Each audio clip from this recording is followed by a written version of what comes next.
Well, good evening. Thank you very much for coming along tonight. My name is Bill Stapleton. I'm the Deputy Principal, but my primary role is around curriculum, so timetabling, sorting out students, getting into subjects, all those sorts of things. I'll start off by apologising. This is way more people than we were expecting tonight. Really good reason for you to harp onto your son or daughter about returning forms to the school so that we can know how many people we've got. There are a couple more chairs through here, otherwise please just make yourself comfortable. Alright, I will start off by saying tonight, very important for you to know, we are recording this tonight because there are a number of parents who have contacted us and said that they weren't able to make it tonight. So we're actually going to be recording this and then putting it up on our school YouTube website after this. So it's more so probably directed towards the students. This is not your chance for your 5 seconds of fame on YouTube tonight. All right, just let's go through this if we can. But if there's anything you missed tonight, anything you want to catch up on, this will go up on YouTube tomorrow. We'll put a link to it on our school website so that you can go back and have a look, and we'll also put the presentations and everything like that as well. I'll just introduce you to a couple of people tonight. Someone you've probably never met before is our principal, Miss Penny Tranter. I'm sure, hands up if you've never met Penny before. And that is the great thing about our school. I'll introduce Mr. Richard Harrington as well, who's one of our counsellors, who's also in charge of all our vocational education and training, or VET pathways. So you hear a little bit about him from him tonight as well. Then scattered around the back, and I'll introduce them towards the end, we have a number of teachers who are here tonight specifically to answer your questions around any particular subjects that you would like information about. So we've got someone from every faculty. Some faculties have got more than one staff member here. So if you have specific questions around what exactly does Year 12 English do, or what does the new Essential English course at Year 11 look like, and you want to know the difference between them, you would chat to Miss O'Hagan. If you want to find out about what's in Year 12 drama, we've got Mr. Hurrell. Okay, so I've got psychology, which is a new course introduced this year. So if you want to know about Year 12 psychology or Year 11 psychology next year, we've got a teacher you can talk to as well. So we're going to try and keep this part of it reasonably quick. Okay. I could probably thin out the numbers tonight by saying I'm a staunch Crows fan, which has probably got about 50% of you offside already. But I'll bring us all back together by saying at least we're not Collingwood fans, which is even better. All right. So, is there anyone who's a Collingwood fan, by the way? I'm really sorry. All right, cool. That could have been awkward getting punched on YouTube. All right. So, I want to introduce you to the 2018 subject information evening that we're at tonight. And I'm going to quickly give an overview of the SACE. I will go through it reasonably quickly. If you need more information, I encourage you to have a look at the curriculum handbook. Now, the curriculum handbook, sorry, just pass me, is no longer printed. It's 56 pages, and it's quite expensive to print these days, and also not good for the environment. So this is available electronically off of our school website. Okay, sorry, I'll just bring that back. All right, so if you have a look on the school website, you'll be able to find this. You'll notice that it's actually colour-coded as you go through, specific to a year level. Okay, so on the front it goes through and identifies which colour is relevant to the year level you're interested in. Majority of the students here tonight are going to be a year 11 and 12 next year. Hands up all those parents who are kind of scared that their child's going to be in year 12 next year. Yeah. Very nice. So you're going to be looking at the red and the light blue sections for subjects, and that will match up to the subject planning forms that all students have received in care groups. So there's a subject planning form that matches the colour in the curriculum handbook, and they'll be using this to plan out what they're going to be choosing for next year before their course counselling subjects session in week 6. So, quick overview of the SACE. Have a look in the curriculum handbook if you want more information, or go back over this video. So, the SACE is the South Australian Certificate of Education. It's recognised worldwide, and it's actually a certificate which is now global. The South Australian Certificate of Education is run in schools in the Northern Territory, Malaysia and China. So it is recognised worldwide and is starting to become quite a good model that a lot of other countries are basing their senior education on. It's a verification that a student has completed and passed Year 12, and it's made up of subjects worth 10 or 20 credits. Okay? So, at stage 1, which is the start of the SACE, there are some compulsory things that a student needs to do. Everyone who's in Year 10 this year has done the personal learning plan, and that's the introduction to the SACE, and that's specifically designed around career pathway planning. So that's really important to link to that when you start choosing your subjects if you're going into Year 11. Okay? Then at Year 11, they need to do a full year of English. There's a number of different English options, and a semester of maths. Those are the compulsory subjects they have to do. Okay. When they go to Stage 2, there are another couple of compulsories. Number one is the research project. Now, all of our students do research project in Year 11. And that's specifically designed to, one, teach them the research skills which they're going to use in their Year 12 subjects, but also to allow them to get that out of the way and not have to do it in Year 12 when they're trying to focus on their Year 12 subjects. So, and the results we've had so far have been very, very good. They also need to have 60 credits at Stage 2. Now, traditionally this used to be 3 Year 12 subjects. So when I went through school, which regrettably is starting to become a bit further back than I would like to admit, I had to do 5 subjects. One of them was literacy rich. Now they've got it at Stage 1 instead, doing a full year of English. There's no literacy requirement at Stage 2. So a student is free to choose any subject they like at Year 12. They must get 60 credits though, okay? And the 60 credits can be either 3 Year 12 subjects, or it can come from VET courses, which Mr. Harrington will talk about a little bit later.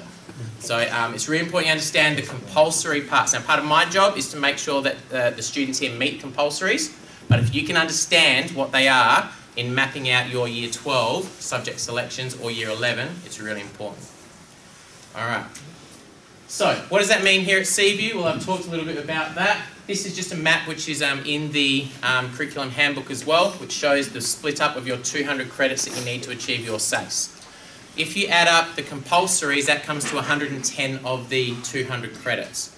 Now, if you're trying to understand what 10 credits or 20 credits equates to, a Year 11 subject for 1 semester is 10 credits.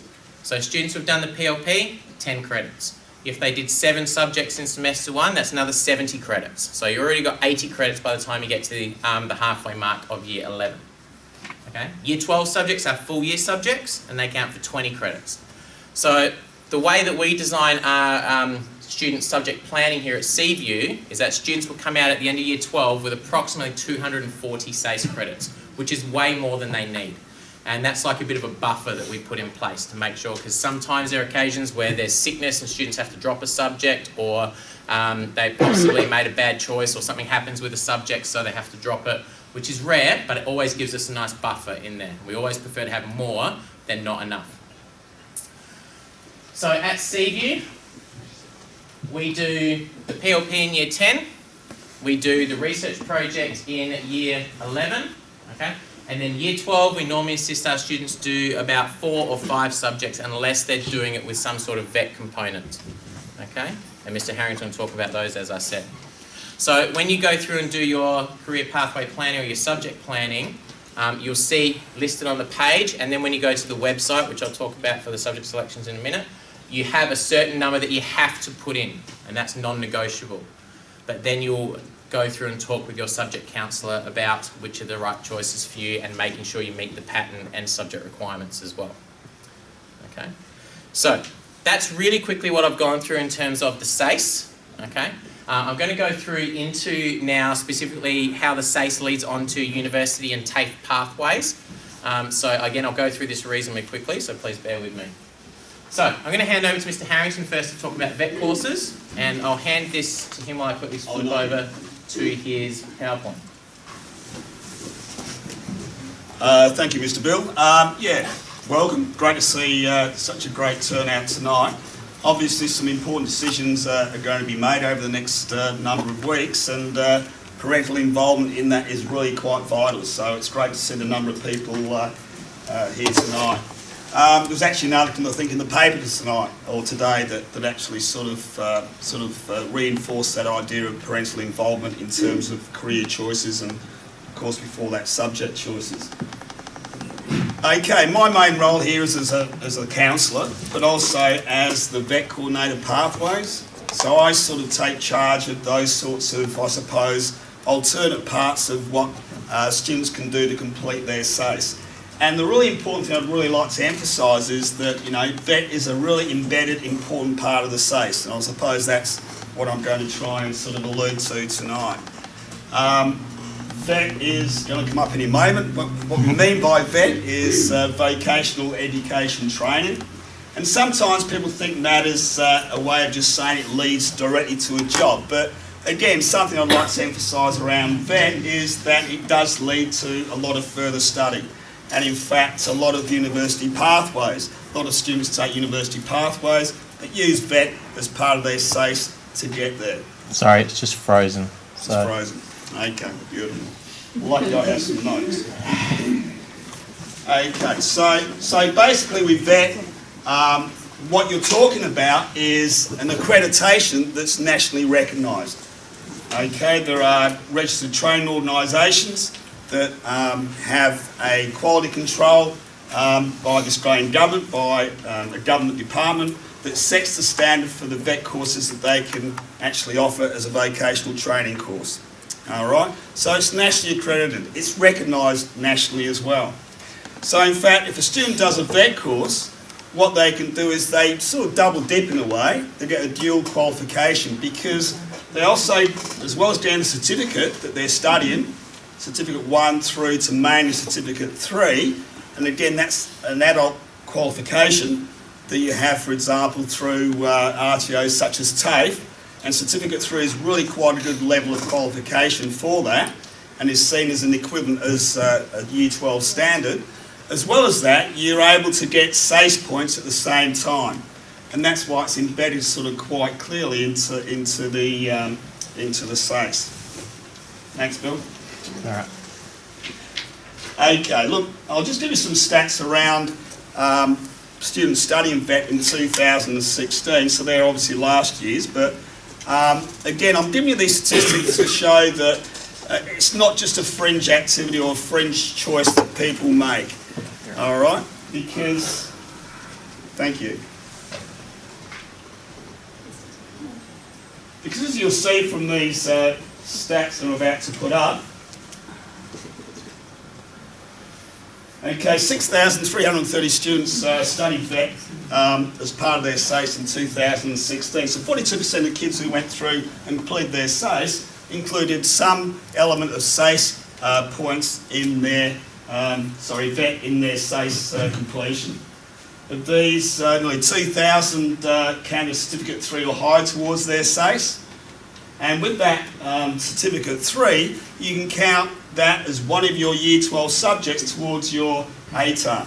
Now the ATAR is the Australian Tertiary Admissions Ranking, which is the score that's used to rank students of that particular year for a place at university. So if you complete a Certificate 3, you can do one less subject, for example, in Year 12 if you'd like to, because then that particular qualification will count as one of those subjects towards a student's ATAR. Okay? There's a huge range of different sort of qualifications that students can do across 35 industries.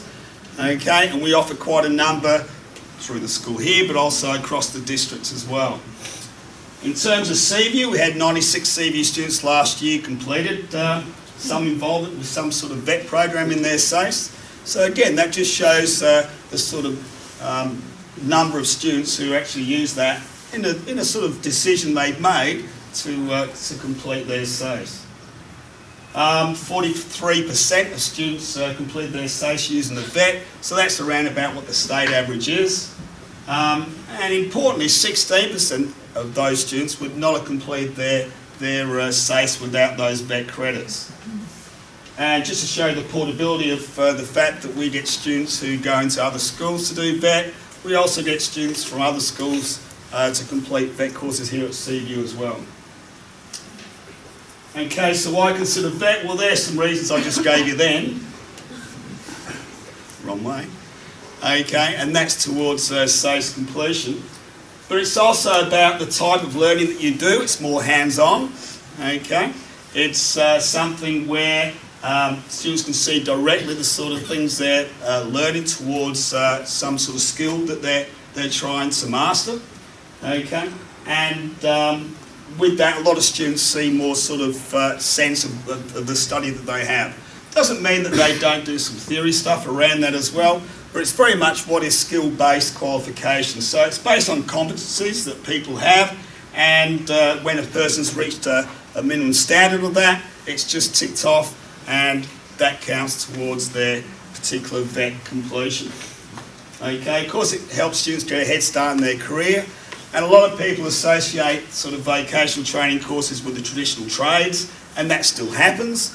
And so therefore somebody who's doing something in building and construction, plumbing, electrical work, those sorts of traditional trades, they really do get that head start in that particular career, and it can put them in line for apprenticeships or even a school-based apprenticeship, which I won't explain at the moment, but if somebody would like to talk to me later about it, just come up to see me.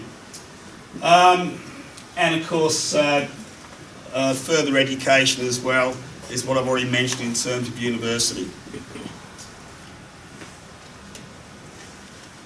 Alright, so in fact you can get up to 150 credits towards your SACE by doing a vet course. One of our courses here at Seaview by itself, a Certificate 3 in Animal Care, actually has 110 SACE points at Stage 2 that they get from completing that qualification over 12 months. So it's pretty generous. As Mr. Sullivan said before, you can study a subject for a whole year and get 20 SACE points. You can study a Certificate 3 in Animal Care and get 110 SACE points. So it's a very generous system that they have in place in terms of recognising it for SACE. And you can also do other focused around the sort of interest area that you have in the PLP, the research project, and even some of your maths and English literacy courses as well. Alright, what do we offer at Seaview High School? So we have a Certificate 3 in Creative Industries, Media, Animation, and that's where they use industry standard software to create an animated game. And again, we have a number of students who advance from that course and either go to university or an advanced diploma. We've had around 14 students go off to different, or one particular RTA, where they do a advanced diploma. We have a Certificate 3 in Laboratory Skills. Again, that's something that can lead to employment, but also for those students who want to study at university where there's any sort of lab work in the sciences or environmental sciences, that certainly gives them a lot of skills around that. We have a Certificate 3 in Technical Production, Music, Recording, the Animal Care I've already mentioned, Aquatics, Certificate 2 in Dance, and a new one for next year, Certificate 3 in Assistant Dance Teaching. So there's quite a range and a sort of investment the school's made in these particular vet courses, and you can see most of those are at Certificate 3 level. Okay, just very quickly, there are other courses available for students to do, and they're in a booklet that's on the school website, and as well as that I've got some hard copies here tonight. Okay, and on there as well there's a website that you can go to that explains more fully the types of courses and what's involved with them. For example, you can do business, electro-technology, plumbing, all the different schools in our area. This is just a sample of them. Avionics at the ASMS, engineering, fitness, allied health, kids wanting to do go into nursing and that's a really good one for them to do with that. So there's a whole range of those that are in the booklet. As well as that, there are other RTOs that aren't schools, or schools that have got arrangements with RTOs. There's also, the biggest one you probably know about is TAFE, so there's a whole range of courses there. So I just say to students, if they've got an interest in a particular area, come and see me and I'll probably be able to find you a vet course that fits. Alright, so you've got the things such, particularly in the fashion industry, the hair and makeup, pharmacy, business studies, and hospitality around baristas and stuff. Okay, so further information, come and see me, or there's a SACE website that's got a whole section devoted to vet. I'll just mention one thing, which I meant to ask, is how do you apply for these things? Well, in the subject selection form that Bill went through, down the bottom is a section there. In fact, there's a part there where you can start having a conversation with your son or daughter about what their pathways are and what sort of courses may be sort of aligned to that pathway. But as well as that, there's a section there that you can put down whether you're interested in vet or not. If you know the course you want to do through the research you can do through those websites, you can put it down there. Or again, like I said, if you've just got an interest area, write it down in there, then I'll follow up with people. All right, particularly around subject selection in week 6, when this happens, I'll be talking to those students and then I'll be giving you application forms. Okay. So, if you want more information about the VET, on our website, as Mr. Harrington said, is this booklet that you'll be able to have a link to. He does have some copies here tonight as well. And one thing just to clear up around the VET is that traditionally, I guess in the past, the VET used to be deemed as something only for people who are considering maybe going into construction or something like that, not completing Year 12. It is actually now an incredibly viable alternative for very academic students. Because the way that the VET course is calculated is it's actually, it can be used towards an ATAR, and it does actually use the other subjects as an average. So it is a way of getting a really good ATAR for academic students. So just keep that in mind and don't discount it if you're thinking, oh, I'm going to go to university. VET is still very, very important within that.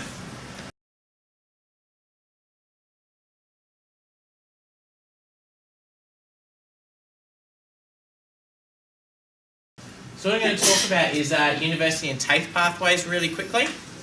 So TAFE entry, there's 3 main ways to get into TAFE. So successful completion of Year 12 is the best way to go into it.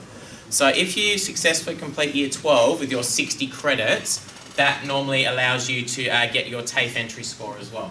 Okay? If you've completed a Cert 3 course, right, that's another way of getting in. Or there's something called the Core Skills Profile Test. That hasn't changed name this year, has it? Yeah, it's become something different, but it's not called that anymore. It's an adult, They change the name quite regularly, so it's the TAFE test. Just call it the TAFE test if you want to ring them up and ask them about that. It just assesses literacy and numeracy. The TAFE SA selection score is based on 60 stationary credits, which is 3 Year 12 subjects generally. Okay, and it's used just for entry into competitive TAFE courses as well. With regards to university entrance, there's 2 main booklets that you really want to be using and accessing if you're thinking about going to university. Now again, like pretty much everything else, they're not printing large quantities of these anymore. So the one on the left is the SATAC guide, the blue one. That's your left. All right. That's the book which details all the different courses that the universities have. Now, SATAC is the South Australian Tertiary Admissions Centre. So it only deals with universities that are South Australian based, with a couple of exceptions, and I'll list them in a minute. Okay? So if you're thinking of applying interstate to University of New South Wales or Melbourne or something like that, that's a separate application that you don't go through with SATAC, and that book's not going to be helpful to you. I suggest you look straight at the university website to get information. That one you can purchase at newsagents for $12. We do get some copies, and we have some here that students would be able to access. But we only have a limited supply, unfortunately not enough for everyone. The one on the right is called the Tertiary Entrance Booklet. Now this booklet is really, really good in terms of explaining how ATARs are calculated, and I'll quickly talk about ATARs in a minute. It talks about bonus points, it talks about other university courses and everything like that. That is no longer in print at all, it is only available electronically. So we've put a link to that on our website that you can download as a PDF. It was also made available to students here at the school. All Year 12s have already got an electronic copy of it, and Year 10s and 11s can access it off the website, as I said. So they've got 2 really, really good publications if you are considering university entrance. And the ones that are supported, as I said, through SATAC, easiest way into university is always through getting an ATAR at Year 12. It's an Australian Tertiary Admissions Ranking. I'll explain in a minute how they work that out. Okay? I know the current trend these days is the gap year. All right? Anyone heard about the gap year? You know, I've worked so hard at school for my 12 years of my life at school, and I need a year-long break to travel the world and do nothing. All right? That's the trendy thing, the gap year. A lot of statistics show that students who go onto a gap year don't go on to tertiary study afterwards. Now there are some who a gap year works really well for, but that's a small minority. Basically, my recommendation is always that you go into university, all right, and you always definitely apply for university because you can defer for a year if you decide that you need to travel Europe, backpacking and experiencing the world and recovering from your very arduous time at school, all right? But always apply for university, always think about it, and I encourage you to go on to that. There's plenty of time a bit later for that, all right? If they don't achieve the ATAR they want, there's a couple of ways they can get into university, and that's where Mr. Harrington and myself will really work with the students. Foundations courses are really great things that universities have brought in that students can apply to. Normally they're about 6 months, normally they're free, okay, no charge associated with them. It is not the same, if you are not an Australian citizen, that doesn't apply, and there's other things you need to do for university so we can work with you as well. Just need to make sure you're aware of that, okay? Or you can sit what's called a STAT test as well for university, but that can't be the year after they complete year 12 for the STAT test, I believe. Is that correct? Yeah, you can. Can? You're 18. Oh, if you're 18 now. All right. So, the aggregate is the score that a student gets at the end of year 12. So, if you're in year 10 tonight and you're planning your subject into year 11, you definitely need to be thinking ahead to what year 12 subjects you're going to be doing. If you're in year 11 going into year 12, hopefully you've already done some of that planning and you're thinking about what you're going to do. But to get an ATAR at the end of year 12, you need 90 credits worth. Now remember, to get the SACE, you only need 60. So you can get your SACE without getting an ATAR, okay, and going to university. So it's important you understand the difference between the two. Basically, the difference is to get an ATAR, you need to do one extra subject above what SACE is expecting you to do. Now, the other thing about it is you can get your SACE by just using VET courses. So you can get your 60 credits at stage 2 by completing a Cert 3. However, your Cert 3 can only count for 20 credits maximum towards your university. So you have to do at least 3 subjects, a VET course and the research project, or more commonly 4 subjects and the research project to get an ATAR. Now the aggregate is what they do is they take your score, your A+ to an E-, they convert that to a score out of 15, they convert it to a score out of 20, they add it all up to get a score out of 90. What they then do is they then compare that to every other student who's sat the SACE, okay? And then they convert that into a score, a percentage out of 100, which is the ATAR, it's the ranking system. The highest ATAR you can get is 99.95, which puts you in the top 0.05% of all students who completed. Now, it's normally by this stage that I've lost about 75% of the people, as I just explained about the ATAR and the SACE and the aggregate and everything like that. And that's okay, all right? If I've lost you, if you don't quite understand it, that's all right. That's why you've got teachers here, Mr. Harrington, myself, all the teachers here, we can help you understand that. Have a look in the curriculum handbook, it goes through and explains it. And that orange tertiary admissions booklet, which you can get the PDF of from our website, explains it really, really well, okay? That goes into bonus points, everything like that. So I'm not going to go through it too much more, okay? Except to say that through SATAC, these are the universities currently you can apply for, okay? Adelaide, Flinders, UniSA, Charles Darwin University if you want a change of climate and you want to study in, tropical weather all the time. Table Adelaide, Torrens University, Central Queensland University, and TAFE. So all of those can be applied through through SATAC. All right. If there's a university you're thinking of that's not on that list, you need to apply directly with them. All right. So that's our goal, and our goal, our belief is that every student is capable of going to university. Whether they want to or not is their choice and their decision and their pathway that they're choosing.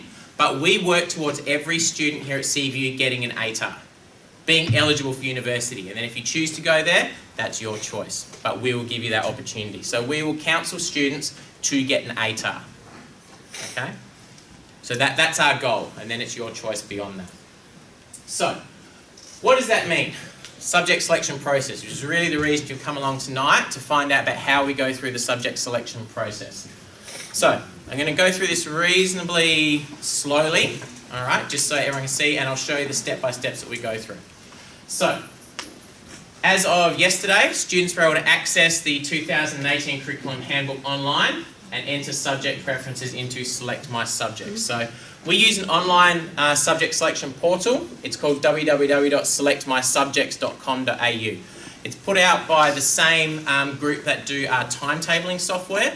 So it allows us to grab all the data straight into our timetable and start to use it really, really quickly.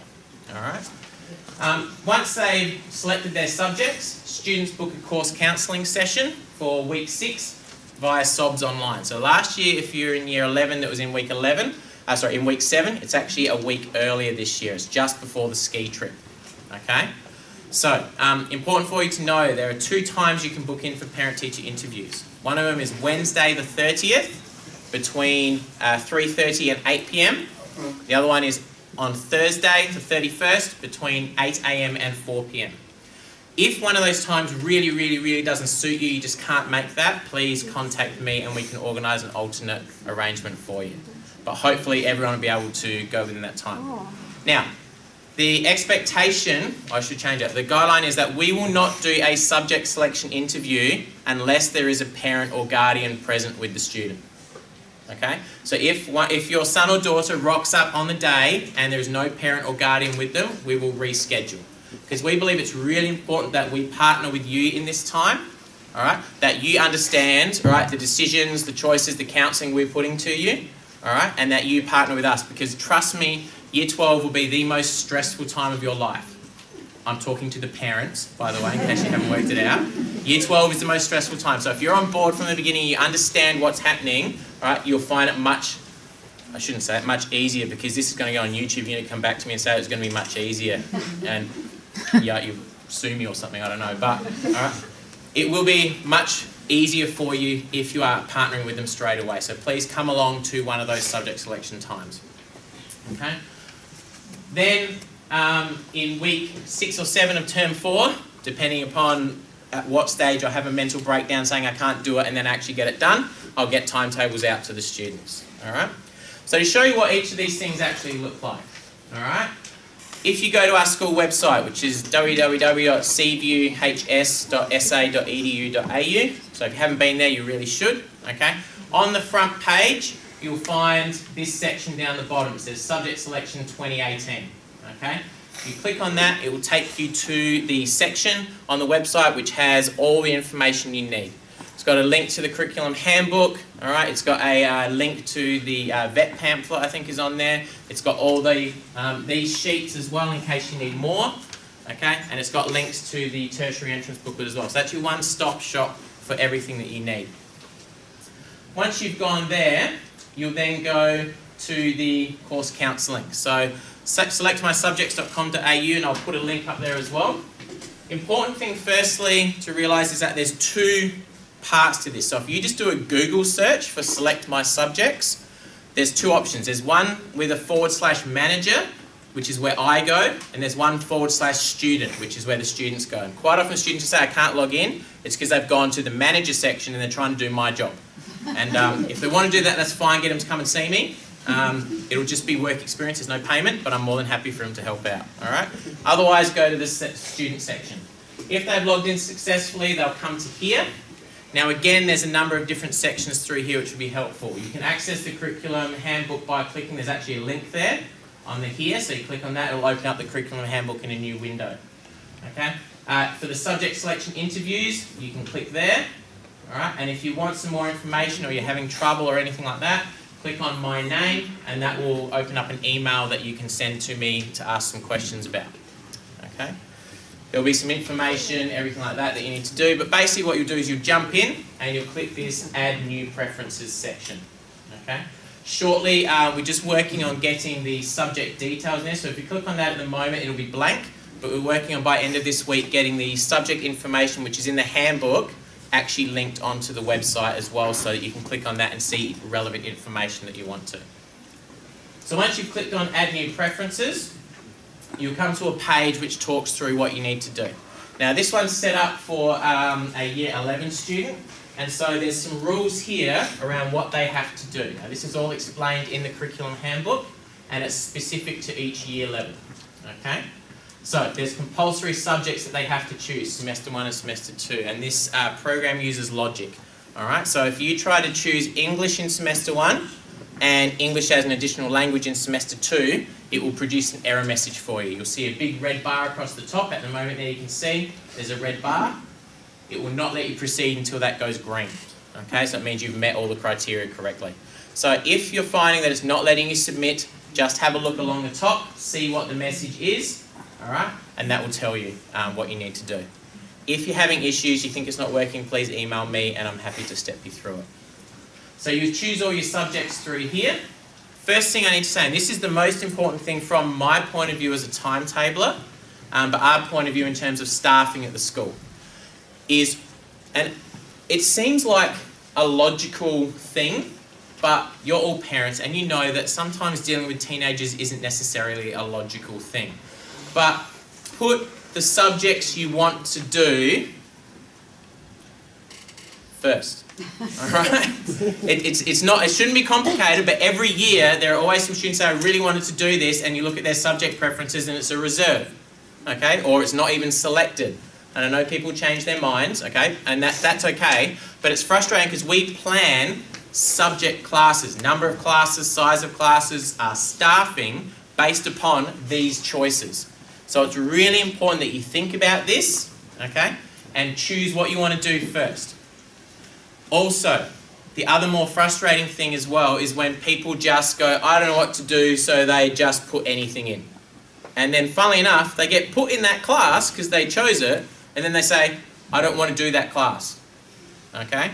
And then normally after about 4 or 5 headbangs on the table later, I say, okay, let's work out something else. So please think about it, chat, mum and dad, chat with your care group teachers, students, all right? Chat with your subject teachers tonight and choose wisely, okay? Really important. If you've gone through and you've done all of that, all right, you'll get to the confirmation screen where you can double check that everything's all been chosen properly, okay? It's a double submitting option, so you have to submit your options twice in order for it to actually go through. That's just to make sure that you don't do it by error. Okay. Once you've done that, you'll get to a receipt page, which I'll show you in a minute. But actually, before I go back to this one, okay. So this one goes through and everything. At that point, okay, you can go to the receipt page and actually print it out, or you can open up SOBs and book an interview. So SOBs is the same platform that we use for our parent-teacher interviews. Now this is the one that quite often gets people. So how many people have actually booked a parent-teacher interview using SOBs already this year in term 1 or last year or before? Yep. So it's exactly the same process. Where some people get tripped up is they go to sobs.com.au and they see subject selection over here. That's not what we use. That's something separate to them. We still use parent-teacher interview booking. So click on that, book it exactly the same way as you would a parent-teacher interview. Okay? You'll go through, you'll need to type in Seaview. Alright, obviously click on the Parents Click Here section. And then from there, you'll have an option of which teachers you want, or which teacher you want to book your subject selection interview with. Okay? So once you've done that, okay, you'll be able to go in, book one of the times. And once you've booked one of your times, on the receipt, which looks like this, there is a section down the bottom here for showing where you have booked. All right, so all students are expected to return this form to their care group teacher. Now, I will point out that this form is actually also an agreement to pay form. So I've put it in red. I want to be quite clear about that. Because at year 11, there are 2 subjects that you can choose that have a cost associated with them. One of them is music, one of them is high performance tennis. Now that is outlined in the handbook, okay? But this is actually, by you signing this, you are committing to pay for those costs of those subjects, okay? So I just need to make sure you're very clear about that. I'm not trying to hide it from you. This is very clear. So all students are expected to return this to their care group teacher, all right? And you can put down here where your interview booking time is as well. Once you've done all of that, come along on either Wednesday the 30th or Thursday the 31st. You'll have your subject selection interview. The counsellor will sign off on it. If they need to, they can rechange or anything like that on here. This can be submitted and changed as many times as you want. So if you go home tonight and you decide you want to start doing this, you can do it. And then let's say next week you decide instead of a lawyer, you want to be a professional ballerina, all right? You can go through and you can change your subject choices. That's not a problem. As many times as you want up until Monday of week 6, so 2 weeks' time, is when it will lock off, and then you can change it with your subject counsellor, okay? So, that is how you do your subject selections. So, the rest of this time we've set aside for you for any questions, anything you have, so please make use of the staff. I thank you very much for coming out tonight. And as I said, please check on the website for the videos and links of tonight. Thank you very much for coming. Have a good night.